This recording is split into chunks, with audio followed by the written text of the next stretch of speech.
पुणे में मीडिया से बात करते हुए विधान परिषद अध्यक्ष राम शिंदे ने कांग्रेस पर निशाना साधते हुए कहा कि कांग्रेस लगातार आंसू बहाने का खेल खेल रही है।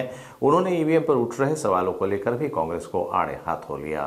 मला असं वाटतं की इलेक्शन कमिशन आणि प्रशासन आणि शासन त्यासाठी स्पेशल ड्राईव्ह आणि इनिशिएटिव्ह घेत असतं आणि मतदानात सातत्याने वाढ होत असते आणि काँग्रेसचं सातत्याने हेच राहिलंय की रडका डाव आहे। निवडणूक हरलं की ईव्हीएम ला दोष द्यायचं, कर्नाटक जिंकलं त्यावेळेस ईव्हीएम एकदम छान होतं आणि त्यामुळं अशा पद्धतीनं कोणाला तरी बदनाम करायचं, कोणावर तरी खापर फोडायचं ही काँग्रेसची रणनीती आहे। त्यात राहुल गांधींनी सुद्धा उडी घेतली, हे काही त्याच्यामध्ये नाविन्य नाहीये, परंतु संपूर्ण जगभरामध्ये ईव्हीएम हे सुरू आहे। आता देखील निश्चित स्वरूपामध्ये आता जे काही रिझल्ट येत असताना आपल्याला दिसत आहेत, भारतीय जनता पार्टी जिंकते, थोड्या वेळानंतर हेच सुरू होईल की ईव्हीएम मुळे हा विजय झालेला आहे।